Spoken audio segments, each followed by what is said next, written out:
We have about 5 to 10 minutes for questions, if anyone has questions. And we'll have Bill come back up and Estee come back up.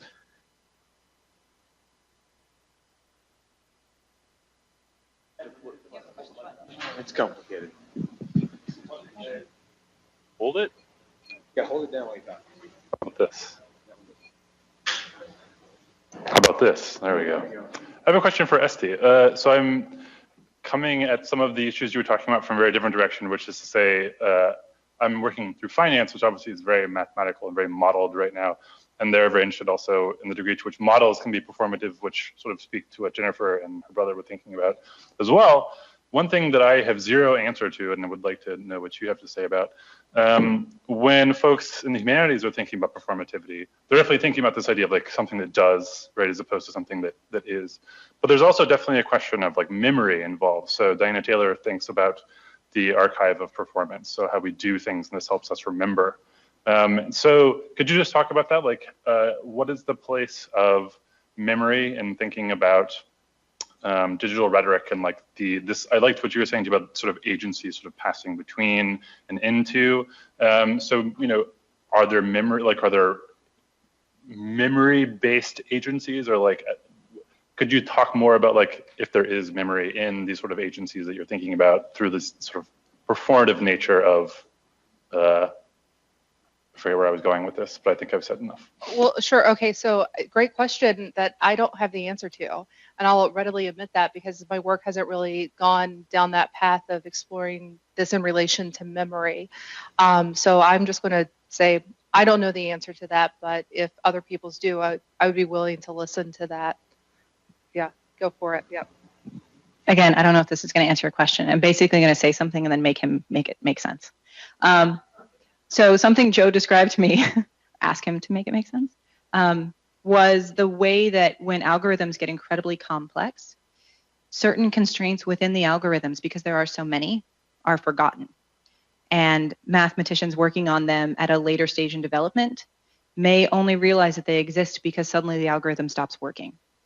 And then they have to dig back into the algorithm and figure out what those original constraints were. So I think the reason I think of this when I'm trying to address your question is that memory certainly exists embedded within the algorithm, whether or not the human agents always realize that it's there or not.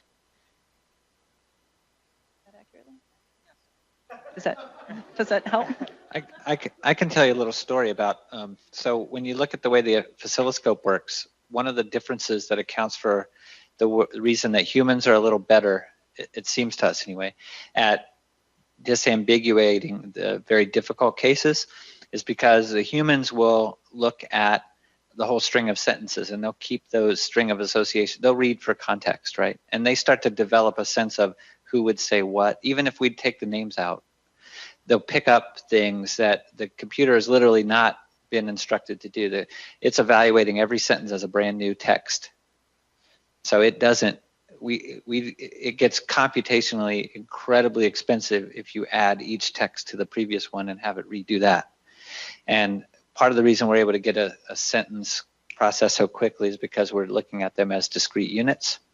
So there's a way in which memory is failing in that particular example that it just gives you a lot of respect for the way humans build those networks of associations. And we do a lot of it by remembering who said what before and that kind of stuff.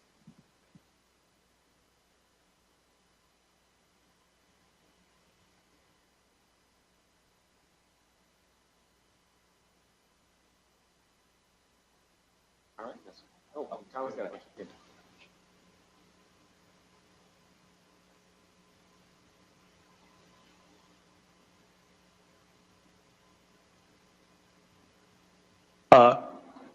Assistant August. I have kind of a meandering question, so maybe you'll work with me a little.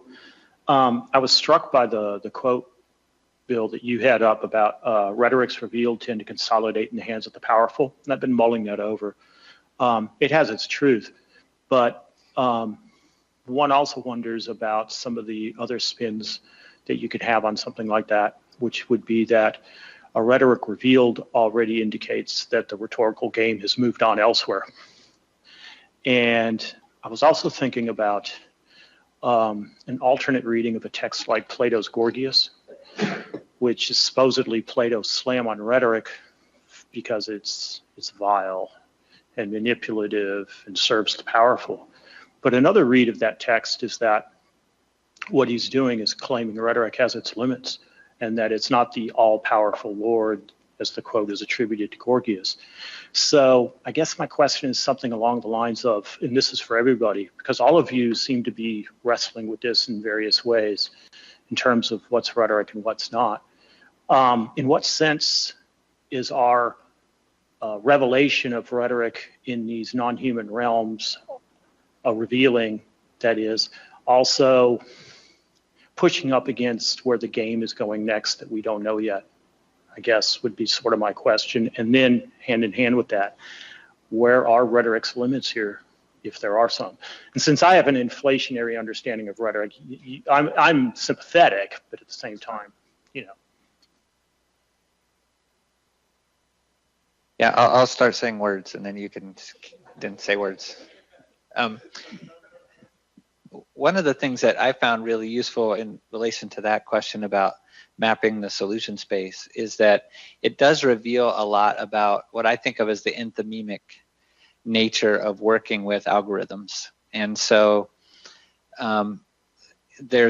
you can zig, and your interlocutor will almost always have room to zag, and particularly when they're humans, they will do that. I don't know that we've taught machines to do that very effectively, very well. That might be a rhetorical Turing test down the road. But as long as there's space to move in that solution space where there's a valve. So if we think about a different game in the game that we're playing, what are the possible utterances that would still be recognized by a scientist as a scientific statement?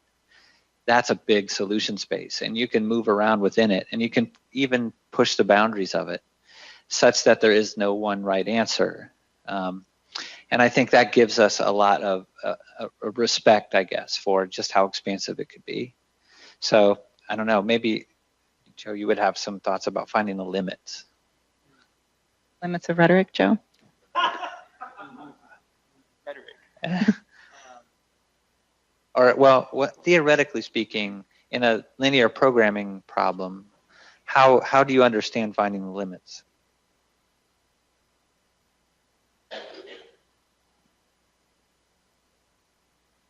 Where the solution space stops.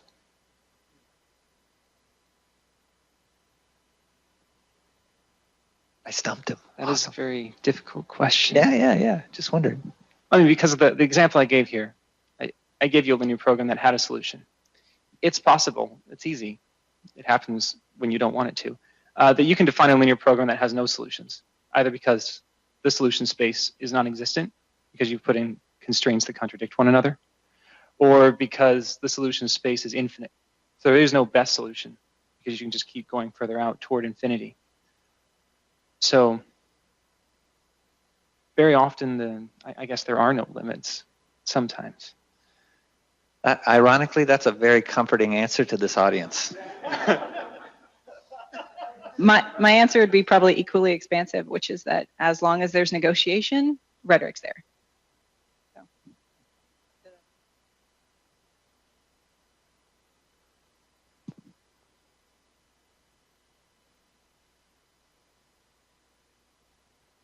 All right, thank you. Sorry, I was just getting the microphone. I was